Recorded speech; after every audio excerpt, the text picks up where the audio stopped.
Hola y bienvenidos al podcast Navega. Mi nombre es Evan Craft y yo soy cantautor, escritor y empresario de vez en cuando. Y eso es, no es consejo financiero, eso es simplemente para educación, para tu familia o sí mismo. Pero estoy súper emocionado porque tenemos la oportunidad de enseñar lo que nosotros hemos aprendido, leyendo, estudiando.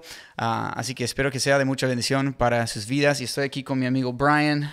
¿Cómo estás? Yo soy inversionista de bienes y raíces y estoy muy feliz de poder compartir y estar aquí hablando de finanzas.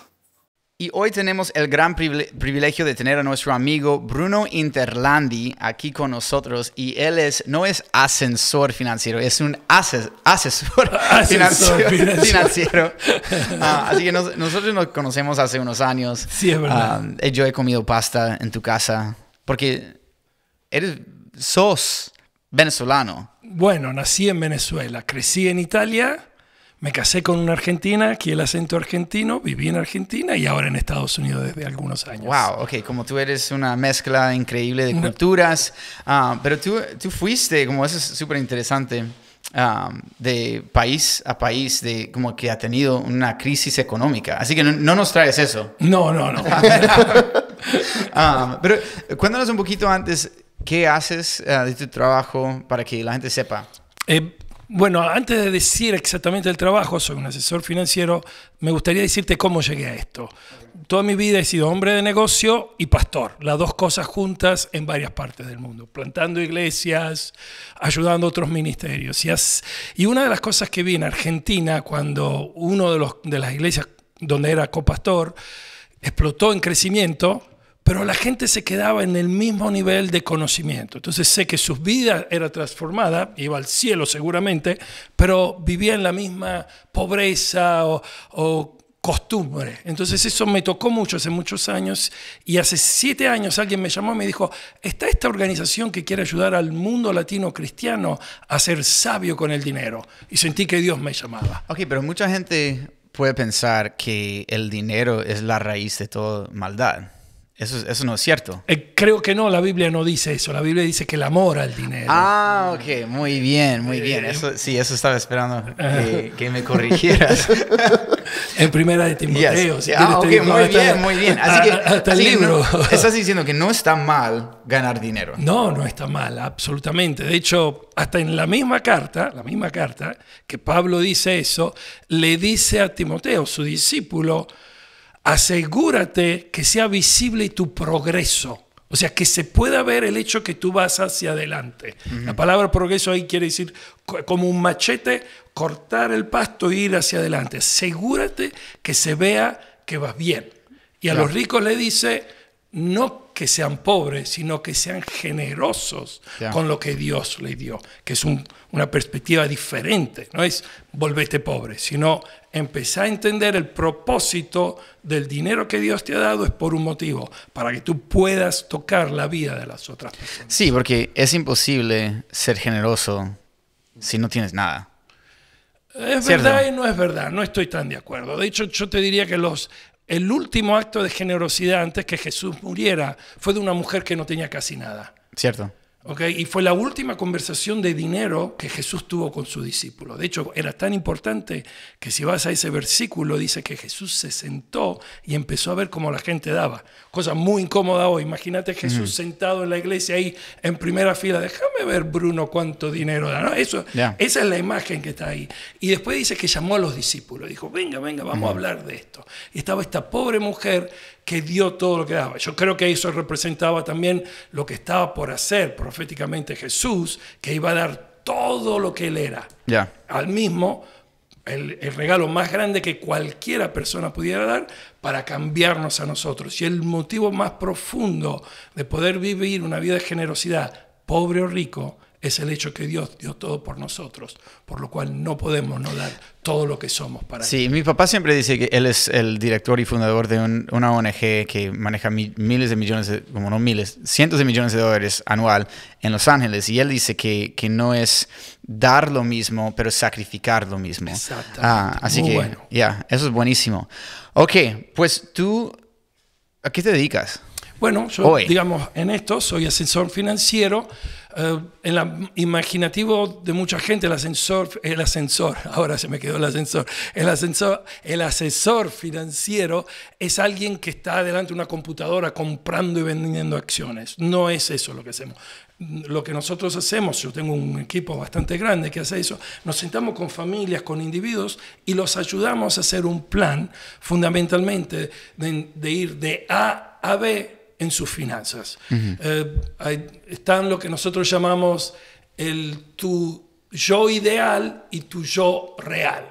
Mi yo ideal quisiera hacer esto, mi yo real, esto puede ser en el matrimonio, en todo, pero también en las finanzas, pero mi yo real normalmente no está alineado. Lo que nosotros ayudamos es hacer un plan para ir de mi yo real a mi yo ideal, para que yo pueda vivir una vida que sea honesta, que pueda proveer para mi familia, para dejar un legado y también vivir una vida generosa. Con todo, Estados Unidos es un sistema complicado, tienes 401k, Roth, tienes todas esas cosas que con todo eso te las hacemos fácil para llegar de A a B de acuerdo a un plan de Dios. Sí, porque eso no es algo que casualmente vas a llegar ahí a... ok, yo quiero como jubilarme, por ejemplo. Que para mucha gente ni piensan en la jubilación, yo creo, en América Latina. Es trabajar toda la vida. Pero como si queremos llegar a un punto de que podemos... donde queremos estar, eso no pasa sin propósito y sin intención, ¿cierto? Absolutamente. Yo te diría otra cosa. La palabra que más me gusta es libertad financiera. Porque la palabra jubilación no está en la Biblia. Yo no creo que nadie se pueda jubilar hasta el último día. Júbilo, sí. Júbilo, sí. Pero jubilación, o sea, retirarse, no sé si es un concepto bíblico. Te soy sincero. Sí es... Creo que viene de Alemania, la verdad, como en el siglo XX. Sí, así que es un concepto nuevo. Es estar libre financieramente, o sea, es tener suficientes ingresos para poder vivir. En el sistema antiguo, hasta hace poco, los latinos, ¿por qué no nos preocupamos? Porque nuestro sistema de jubilación eran nuestros hijos. Teníamos muchos hijos y ojalá 2 o 3 de ellos se iban a mantener, nos iban a llevar, nos iban a cuidar. Eso ya no funciona hoy. Muchas veces nuestros hijos tienen que trabajar. El esposo y la esposa tienen sus hijos, tienen su carga y ya ese sistema aquí en Estados Unidos no va a funcionar. Es mejor que o lo peor es tener ninis que ni trabajan ni estudian. Así que bueno, ese es el nuevo sistema de jubilación. Así que y otra cosa, nosotros en la iglesia a veces estamos, sobre todo en el mundo, quién sabe, pentecostal, del cual yo vengo, la palabra plan es casi una mala palabra. Hacer un plan es algo malo. Pero no tenemos problemas en decir que Dios tiene un plan para nosotros. ¿Pero por qué crees que es una mala palabra? Porque vivir según el Espíritu Santo es como que es vivir al día. Improvisar. Y si bien hay algo de eso en la vida de todos los días, puede ser que yo estoy caminando hacia A y Dios me para y me dice, no, tenés que pararte a B. El mismo Jesús un día le dijo, hace 2000 años, a un grupo de amigos, le dijo, sentate o siéntate y calcula el costo si vas a construir algo. O sea, quiero decir, hacerte un presupuesto, mira cuánto va. No sea que te llamen, perdón la palabra, es lo que está escrito estúpido por no haber hecho el cálculo. Pero hablando de eso, de que esa aversión, sí, como esa... Ser contrario, eso es lo que quiere decir, ser contrario a hacer un plan. Hacer un plan. ¿Tú crees que viene de... como es tan espiritual o es una falta de dominio propio? Porque como mucha gente... lo que yo observo es que mucha gente en vez como pueden como pintarlo de una manera muy espiritual, pero yo veo mucha gente que simplemente gasta más de lo que entra. Eso es otro tema. Entonces, hay En mi experiencia hay 3 o 4 motivos por los cuales hacemos los errores en cuanto a finanzas. Hay un motivo cultural. Los latinos no planificamos, no solo para finanzas, no planificamos para muchas cosas. Eso es uno. Entonces, cultural / educación, o sea, ¿de dónde venimos? Hay un problema cultural, hay un problema de ignorancia verdadero, o sea, no entendemos algunas cosas por lo cual no las queremos programar, y hay un problema casi religioso, teológico. Entonces, la combinación de todo eso hace que no queramos planificar, digamos, no queramos hacer un plan. Si bien entendemos que si yo tengo que regresar a casa, tengo que hacer un plan, tengo que entender que para ir a ese lugar, tengo que... Después, si la autopista está rota o pasa algo, me la voy a desviar, pero eso no deja de que yo haga un plan. Y puede ser que Dios me hable durante el camino y me diga, Bruno, párate, llama a este amigo, está bien, pero el plan es necesario, si no, no sé hacia dónde voy. Ok, Bruno, queremos que nos cuentes un poquito de cómo era ir de Venezuela a Italia, a Argentina y llegar a los Estados Unidos. No digo que es la tierra prometida, pero has pasado por varios países que han tenido históricamente una crisis económica y gracias a Dios, en ese momento los Estados Unidos está bien financieramente, pero ¿cómo ha sido eso y cómo te llegó a trabajar y eres asesor financiero en Thrivent? Sí, bueno, en realidad mi historia, yo nací en una familia de inmigrantes, papá y mamá, así como muchos vienen acá buscando un mejor futuro, les fue muy bien. Ellos teniendo la cultura italiana, que es una cultura de ahorro, por lo cual poner a guardar más de lo que gano, le fue muy bien, o sea, se volvieron millonarios cuando hace años, ser millonario hace 50, 60 años era algo muy difícil, por lo cual vi crecer, mi primera casa era muy modesta cuando era todavía chico y a los 10 años vivíamos en una casa muy grande y con todo eso mis papás guardaron mucho, de hecho ellos vivieron con el dinero guardado, pues papá vendió todo más o menos a los 40 años de edad, vivió de los 40 a los 80 años del dinero que habían ganado hasta los 40. Wow. Exactamente. Que hoy sí. Me doy cuenta y digo, wow, ¿no? Esto es impresionante. Y eso mientras viajábamos, mientras teníamos un estilo de vida, digamos... Pues, ¿qué nos pasa? ¿Qué estamos haciendo acá? Yo tengo 7 años para ganar suficiente. No se trata de eso, sabes muy bien que no es eso, es el propósito, ¿no? En todo eso, pero éramos muy infelices, papá y mamá casi divorciados, casi separados, y le damos gracias a Dios que Dios entró en la historia de mi papá y mi mamá cuando se habían separado. Vivían en casas diferentes, mi mamá se convirtió, recibió al Señor, le habló a mi papá se convirtió y volvieron a regresar juntos. Así que no creciste en una familia cristiana. No crecí en una familia cristiana. Okay. No, vi el milagro de Dios de restaurar una familia que tenía el dinero, pero no tenía a Dios. Por lo cual es algo que no aconsejo, digamos. Okay. Y después fuimos de Venezuela, nos fuimos en Italia. Yo soy ingeniero mecánico, máster en Business Administration y pensaba volverme un CEO de una empresa súper grande y siento el llamado de Dios. Así que dejé todo mi presente y me fui a Instituto Bíblico. Y después regresé a Italia. Eso es tu plan de negocios, ir a un instituto. No era mi plan de negocio. Por eso sé que ir de A a B a veces hay un C y un D. Pero eso es muy normal en América Latina, por lo menos, de tener un pastor que trabaja también. ¿Sí? Como aquí en los Estados Unidos casi... Pues no todos, pero muchos solamente se dedican al ministerio porque pueden. Así que tú tenías que hacer los dos. Más que tenía que hacer los dos, es que cuando mi pastor en Italia me llamó, dijo, tengo dos noticias, una buena y una no sé si es buena. Una buena que quiero que sea mi pastor de jóvenes. Yo estaba contento, había terminado mi instituto bíblico, sentía que el Señor me llamaba. Dice, la mala es que no tengo dinero para pagarte. Digo, bueno, no se preocupe, pastor. Perfecto. Dios me dio una habilidad para hacer negocio, hacemos algo. Claro. Y inventé un import-export que me fue muy bien. Lo hice inclusive con el pastor y varias cositas. Entonces nunca dejé eso, pensando que eran dos mundos. Hoy lo miro diverso. Hoy entiendo que no son dos mundos. Entiendo que es un mundo. Claro. Y yo digo, como mi privilegio estando aquí en Houston es que yo sirvo en mi iglesia y yo nunca he tenido que pedir un centavo. Yo he podido simplemente ser voluntario, servir en la iglesia y eso para mí es es ideal, y yo entiendo que no es la realidad de mucha gente aquí, ni aquí en Houston y en otras iglesias, y a veces como pueden pagar y no, pero poder servir, y eso es como, por lo menos es mi meta, pero yo sé que como para muchos tienen que trabajar y tienen que ahorrar y ser muy inteligentes con sus finanzas para poder servir a Dios bien. Sumo algo a eso. Por hacer eso, no creas que si no tomas las decisiones correctas financieras, esto es como lo explico yo. Hay dos principios, valores y principios. Son dos cosas diferentes. Valores, lo que yo creo que es importante y poco importante.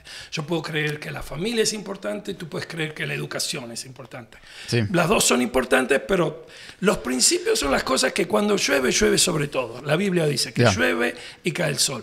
Si yo ahorro y hago una buena administración financiera y no soy creyente, me va a ir bien. Si yo soy creyente y no ahorro, me va a ir mal, porque hay un principio que es el principio del futuro, del ahorro. ¿Okay? Entonces, a veces nosotros confundimos, somos fieles a Dios en lo que Dios nos pide y pensamos que por eso no estamos debajo de los principios que Dios creó. O es un pecado. O es un por pecado. Eso le pasó, porque pecó, o hay un pecado escondido. Pero eso está muy mal.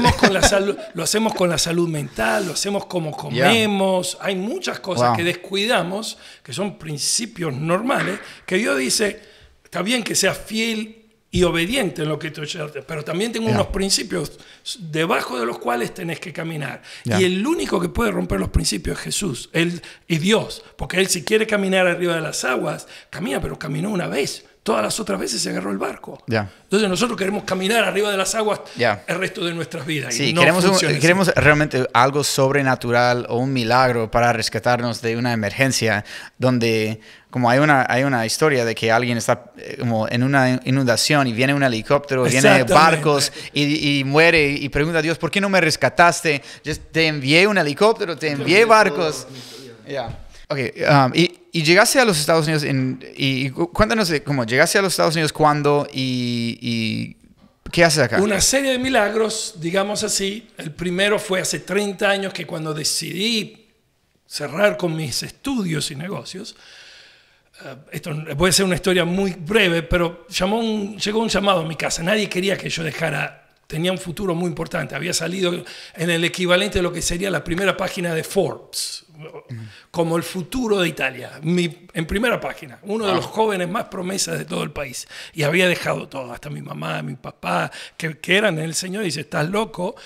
Y bueno, un día llegó un llamado a mi casa cuando tomé toda esta decisión de venir a Estados Unidos, dice, de la embajada americana, dice, está su green card disponible. Yo no había nunca presentado en mi vida. Entonces tenía mi green card. Y ahí fue como todos entendieron que, bueno, esto Dios está mi país dice, si estás ganando dinero, estás bienvenido. y después, hace algunos años, renové la Green Card porque me había ido como misionero, me la renovaron y me llegó este amigo que me llamó. Así que sentí que Dios me llamaba a venir a este país y prepararme. Lo primero que hice es una serie de licencias necesarias para poder hacer lo que hago. Estudié 4 licencias, me puse a estudiar y después me empecé a hablar, ante todo con pastores, porque entiendo que los pastores guardan sus ovejas, pero también guardan la comunidad, que es el segundo factor. Y si ellos empiezan, hoy justo escuché algo sobre el arrepentimiento, permíteme esto. A Juan el Bautista iba la gente y le decía, ¿qué tengo que hacer para cambiar, para arrepentirme, ¿no? Juan el Bautista decía arrepentimiento. Y le decía esto, si tienes 2 camisas, da una, si tienes 2 platos. O sea, iba al dinero. Fueron los colectores de impuestos y digo, ¿qué tengo que hacer? No cobres más impuestos, de vuelta fue el dinero. Fueron los romanos a decirle, ¿qué tengo que hacer para convertirme? Y le decían, no estés extorsionando a la gente, de vuelta el dinero. O sea que para Juan el Bautista el arrepentimiento tenía que llegar a tu bolsillo. El cambio de mentalidad, si no llegaba a tu bolsillo, no iba hacia... Entonces empecé a hablar con los pastores, y empezaron algunos pastores a sentarse conmigo y los ayudé a hacer ese plan de A a B. Y vieron que esto les ayudaba Y entonces empezamos a hacer workshops, o sea, talleres y bueno. Y eso tiene mucho que ver con confiar en Dios, porque la razón que podemos empezar a robar o extorsionar o colectar más de lo que deberíamos es porque, o no dar a alguien una camisa si yo tengo dos, es porque no confío que Dios... Es uno, ser muy egoísta y pensar solamente en mí, o dos, pensar que Dios no va a proveer más. Es verdad. Y te diría, permíteme que te doy un layer, dicen en inglés, ¿no? Un nivel más. El único Dios que comparó Dios con Dios es Mamón. Jesús dijo, puede servir solo. No habló eso de homicidio, de fornicación. No. Al único Dios que le dio un nombre, Jesús, es a Mamón. Es el único Dios que era el lo Dios contrapuso con el Dios. ¿Pero Mamón es el Dios de dinero? Mamón es el Dios del dinero.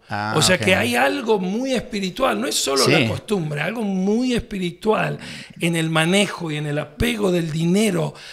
Y no importa si seas rico o pobre, porque mucha gente pobre que no tiene mucho dice, no, ese es un problema de los ricos. No, es un problema de todos que tenemos, y de ahí va a decir no seas ansioso, que es el problema más importante que la sociedad tiene hoy, la ansiedad al futuro. ¿Qué es lo que vos decías? Es la incapacidad, la ansiedad al futuro viene por la incapacidad de creerle a Dios que Él tiene mi futuro en la mano. Cuando yo tengo 10 y regalo 3, no importa, porque Dios agarra esos 7 y tiene mi futuro en la mano. Eso es lo que vos decías. Wow, eso es buenísimo. Así que yo tengo unas preguntas respecto a lo que tú haces. Y para mucha gente como yo creo que llegan de América Latina, son inmigrantes y no entienden el sistema financiero de los Estados Unidos. Primero, ¿cuál es la diferencia entre invertir y jugar en un casino? Que jugar en casino tienes altísima probabilidad de perder todo. E invertir absolutamente no. Y yo, ok, pero podemos ir un segundo atrás. Antes de hablar de invertir, permíteme esto. Porque llegar a invertir, quiero que lo pienses como es una casa. Estás construyendo tu casa financiera, mi casa financiera. Para construir una casa, el fundamento es fundamental. Fundamento es fundamental. Y aún el tipo de terreno puede cambiar, entonces de repente con tipo de terreno. Eso se llama el cash flow. O sea, mis entradas y mis salidas. Yo puedo saber invertir, pero si sigo gastando más de lo que me entra, me va a ir mal, no importa si es $10,000, $100,000, $1 millón o 10 millones. Okay, entonces, el fundamento de todo plan financiero es lo que Jesús dijo. Siéntate y haz un cálculo. Calcula lo que te entra y lo que te sale. Es tu budget, tu presupuesto. Tu presupuesto. Y nosotros somos malísimos siempre por el problema de planificar, de sentarnos, de lo que sea. ¿Okay? Porque yo le puedo hablar hoy a uno que tiene 10 millones, está invirtiendo, pero si está gastando 15 millones, un día, como el gobierno americano, es muy rico, pero le va a ir muy mal, porque sigue gastando más de lo que entra, ¿no? O sea, entra billones. Entonces, un principio muy fundamental, pero que es el 80, el 90% de que nos vaya bien, es sentarnos y hacer un cálculo. Y ahí hay dos cosas importantes. Uno son los valores, que es importante para mí. Entonces yo siempre hablo con la gente que ayuda y digo, te tienes que parar 5 minutos y defíneme 5 valores que son importantes. Pues lo que yo valúo, le pongo dinero. Ahora digamos esto, que yo te digo, mis valores son mi fe, mi familia, la educación, descanso y salud. Pero me gasto todo en café, evidentemente estoy gastando de manera diferente mis valores. Entonces, cuando yo te decía A y B, o sea, lo ideal es esos 5 valores. Bueno, vamos a ver cómo estás gastando y vamos a alinear tus gastos de acuerdo a lo que tú dices que es importante. Y eso, como para mí, en nuestra familia, uno de mis valores es poder viajar y ver a mi familia que viven en otro estado. Así que yo tengo que poner mi presupuesto anual, dinero para hacer eso. Y ya como la familia va creciendo, así que ya no es un vuelo ni 2, son 3 pronto y pronto 4. Que Dios te bendiga. Ellos son 5. Exacto. Así, ¿y cuáles son los principios que hablabas? En los principios, número 1, el principio del orden. Génesis 1. Estaba todo desordenado. ¿Qué hizo Dios empezó a poner orden. Ese es el primer principio que todo es, ok, mis finanzas veo que no sé dónde se va, empezar a poner orden. Te lleva 1 mes, 2 meses, 3 meses, empezar a entender dónde se va el dinero, empezar a categorizarlo. ¿Okay? Ese es el primer principio. El segundo que te diría es, a mí me gusta dividir el presupuesto en 4 categorías para no hacerlo muy complicado. Número 1, generosidad. Yo tengo que decidir, antes de cualquier otra cosa, qué voy a dar y cuánto. Te aconsejo un porcentaje. Yo creo en el diezmo, o sea, pondré el diezmo, pero no te limites a eso. Las necesidades, es importante. La segunda categoría es ¿qué necesito yo para vivir? ¿Okay? Tengo que pagar el mortgage, la casa, tengo que pagar el auto, tengo que comer. Tratar de decir. Tercero, y hay que ponerlo estilo de vida. Hay cosas, y dice, yo me gusta ir a visitar a mi familia 3 veces al año. Bueno, eso no es una necesidad, pero es algo importante. Claro. ¿Okay? Y cuarto, tu futuro. Si no estás invirtiendo en tu futuro, ahí después hablamos de la inversión. Si no estás poniendo algo de dinero en tu futuro, si no crees que tenés un futuro, entonces no vas a construir el resto de la casa. Y educación puede ser, es un tipo de inversión. Sí, porque estás invirtiendo en sí mismo. Si quiero, por ejemplo, poner dinero aparte para educación de mis hijos, lo pongo en los futuros. Si estoy poniendo educación para mí hoy, eso es mi necesidad. Se llama diferente, pero es una de esas 4 categorías. Así es fundamental, dices, que tienes que vivir dentro de un presupuesto. Absolutamente. Y especialmente, ni hablando de inversiones, pero ¿cuál es el mayor desafío para inmigrantes hoy en día? Y ni inmigrantes, porque yo tengo muchos amigos estadounidenses, hijos de latinos o que son gringos, son blancos, negros, asiáticos, lo que sea, que no viven dentro de un presupuesto o sí viven dentro y no saben qué hacer con su dinero, qué está disponible, qué consejo das.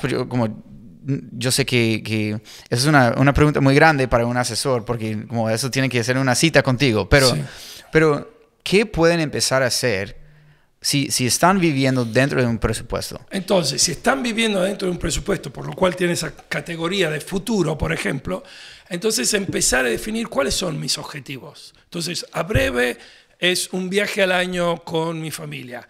A medio es la educación de mis hijos.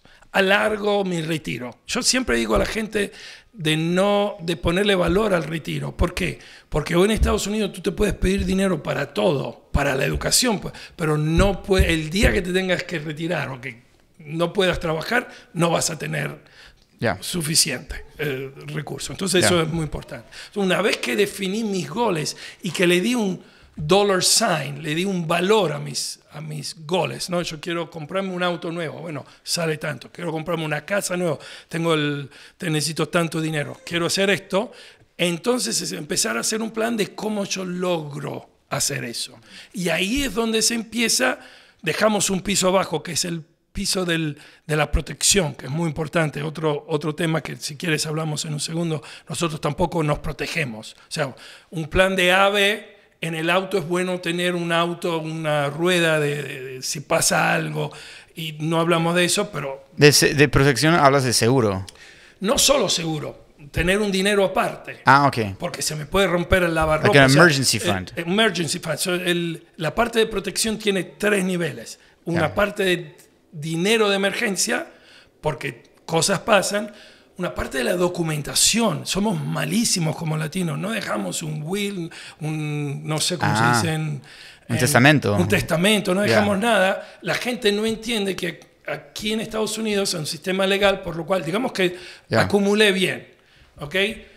Se llama probate. Si yo tengo dinero, por ejemplo, supongamos así, fui muy bueno, tengo $1 millón en la cuenta a nombre de Bruno. Yo me muero, ese dinero no va en automático a mi mujer. Va a un juez, el cual número 1 me va a cobrar 2-3% para eso, y va a decidir si quiere que sea. Y si aparece un señor, un chico que dice que es mi hijo, se bloqueó todo y nadie tiene acceso y nosotros no hacemos. Y son documentos que salen $100, $200. Y eso es interesante porque, por ejemplo, yo tenía un jardinero aquí en Houston, que él y su hermano ganaban muchísimo dinero porque eran súper trabajadores. Y hay trabajos que a veces como tú piensas, no, eso no es tan exótico, Pero como yo no sueño en ser jardinero, pero hay trabajos que son muy buenos, Sí. que como el garbage man, los que recogen la basura, ganan muy bien. Y ellos pueden tener mucho en efectivo, pueden tener mucho en el banco, pero si no tienen un plan o un testamento, y lo que yo entendí cuando estabas hablando de eso es amor a mi familia. Absolutamente. Y eso está en los valores. ¿Te acuerdas cuando hablamos que es importante? Si amar a tu familia es importante, entonces tienes que tomarte tu tiempo para hacer lo que estamos haciendo, los documentos. Si tus hijos que trajiste son importantes, es importante que hagas estos pasos para que ellos después no tengan una dificultad. Hablando de artista como sos vos, ¿cómo se llama? El de Purple Rain. Prince, yeah. Prince. ¿Sabes cuánto tiempo tardó su familia en recibir el dinero que él tenía? ¿Cuánto? 11 años. 11 años. Es como un tercio de mi vida. Porque no había Wow. hecho sus documentos. That's incredible. Exacto. Su asesor financiero No te le creo. interesaba manejar su dinero. Oh, no te creo. Le interesa porque ganaba dinero con eso y no le dijo, che, Prince, si querés ser que tus hijos sean Prince también, vamos un segundo a un abogado y hagamos estos documentos. 11 años. También una pregunta, como padres que yo tengo como inmigrantes, ellos sí ahorraban dinero efectivo, ahorraban, eso es lo que me enseñaban, pero nunca me enseñaban de crédito, cómo usar el crédito y cosas así. ¿Qué dirías tú a una persona como yo que no tenía padres así? Bueno, la primera cosa es que nuestros padres ahorraban mucho, lo ponían debajo del colchón, decimos en Argentina, no sé cómo se dice, que es justo lo que Jesús dice no hacer, porque le dice, al que le di 10, produjo 10 y tenía riesgo de perder. Sí. Al que le di 5 produjo, al que tenía 1 lo puso ¿dónde? Debajo de la tierra, debajo del colchón, y ya eso es un error por miedo, por ignorancia, por no conocimiento, porque ese 1 hubiera podido ser 10 después. Entonces, eso sin duda. Pero el otro también es verdad que hoy en Estados Unidos también la deuda, tener una deuda, está demonizada. O sea, todo es malo. No, hay buena deuda. Yo debo el dinero de mi casa. Esa para mí es una buena deuda. Y sí o sí vas a pagar la renta. Exactamente, Sí, o sea, esa no es una deuda mala. El auto no lo tengo pagado, si bien lo tengo con un interés muy interesante, digamos así. Entonces, sí hay deuda buena y sobre todo si vas a querer, que eso es otra discusión, esto lo podemos hacer en otro podcast, es el potencial que el mundo latino de negocios tiene, porque hoy el 98% de los latinos que tienen una empresa, ¿sabes cuántos empleados tienen? Ni idea. Un empleado. Oh, wow. Wow, así que van solos. No crecen. Wow. No crecen. Y tenemos un potencial. Ya, claro. El 50% de esa gente podría hacer 10, 100 veces más y hacer un cambio en la sociedad, en la iglesia, de recursos económicos. Pero siempre porque no nos gusta crecer. Porque tenemos miedo a crecer. Wow. Es crecer, ¿tienen miedo de crecer o tienen miedo de gastar el dinero que han hecho para poder agarrar más empleados? ¿Es uno o lo otro? O?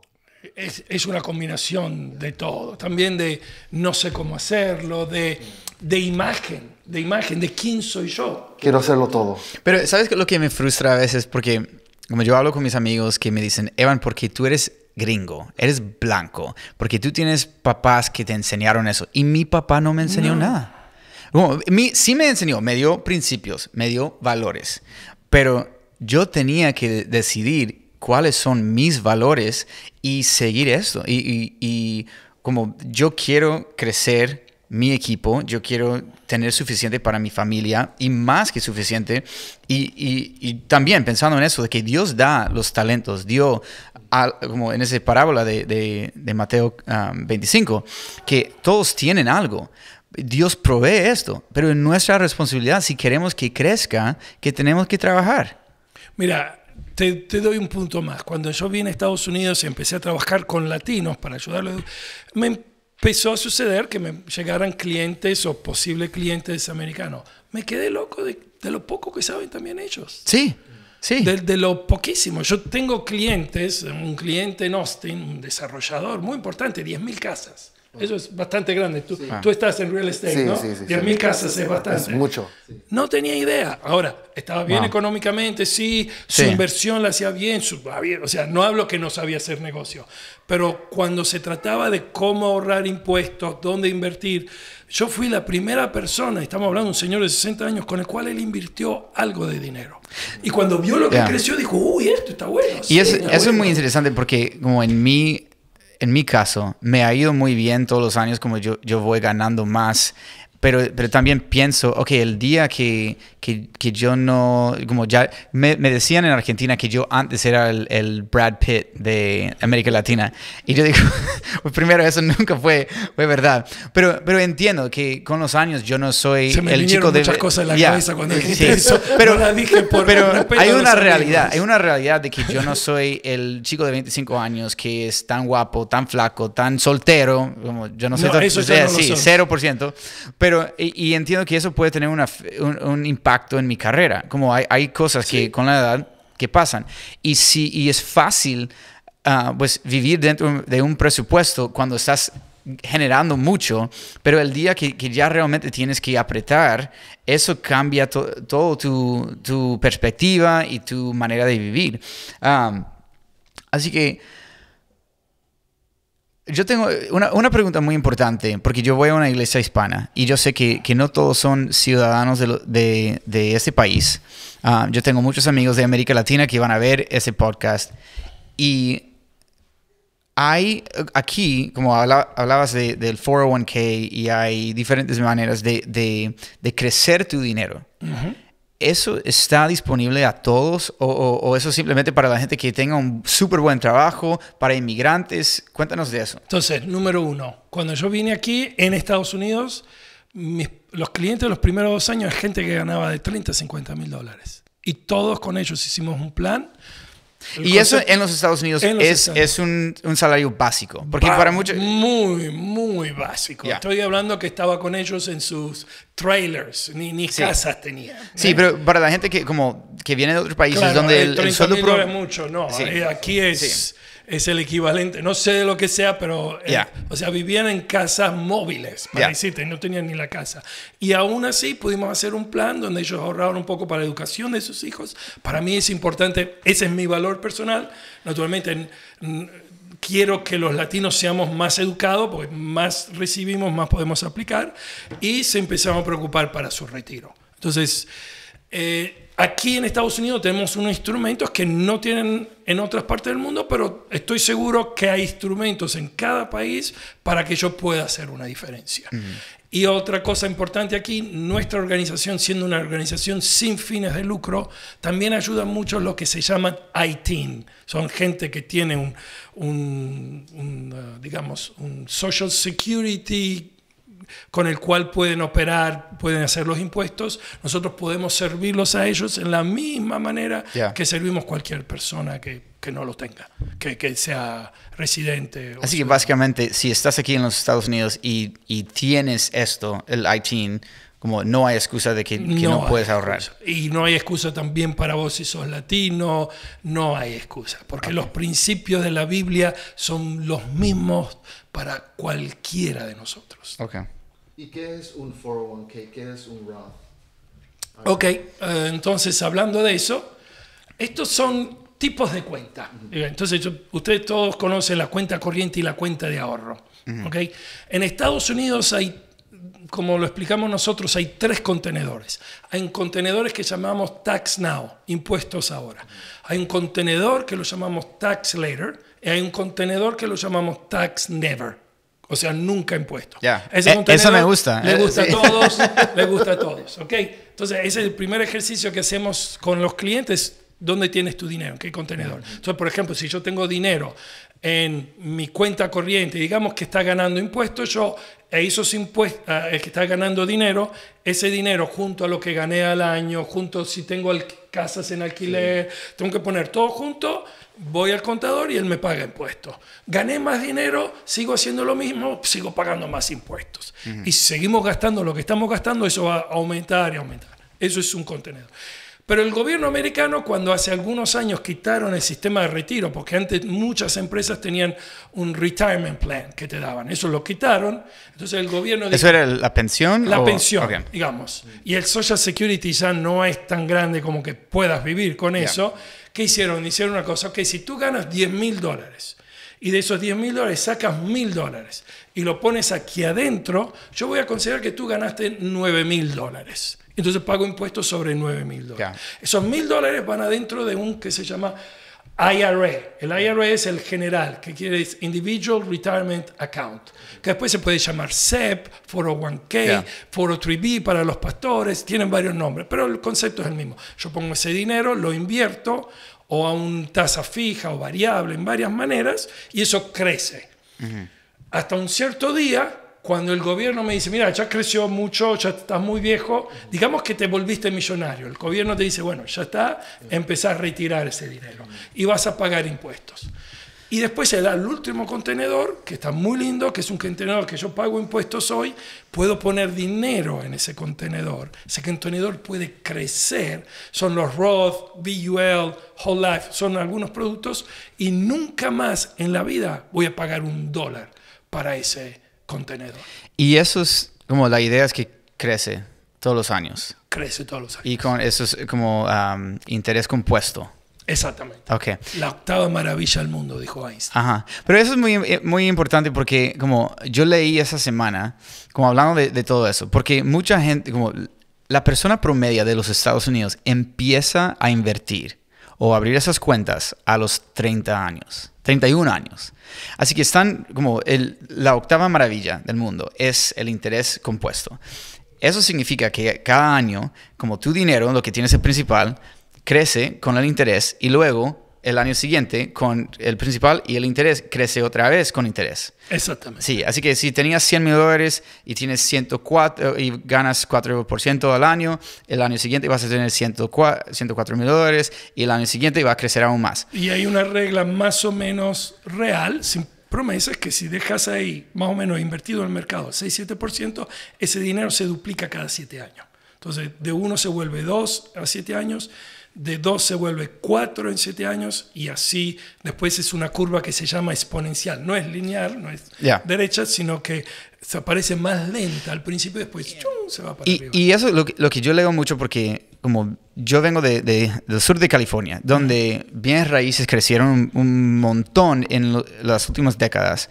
Y yo siempre como observé que mis papás, como por parte de divorcios y otras cosas, no pudieron invertir. Y yo decía, pero podrían haber sido muy, muy, muy ricos. Como podrían haber invertido. Y eso no fue la cultura de mi familia.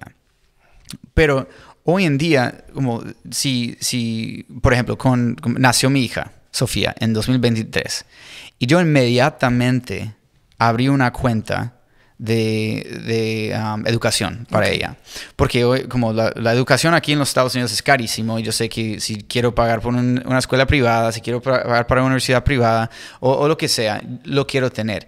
Pero eso, como hablas de la octava maravilla, ¿por qué?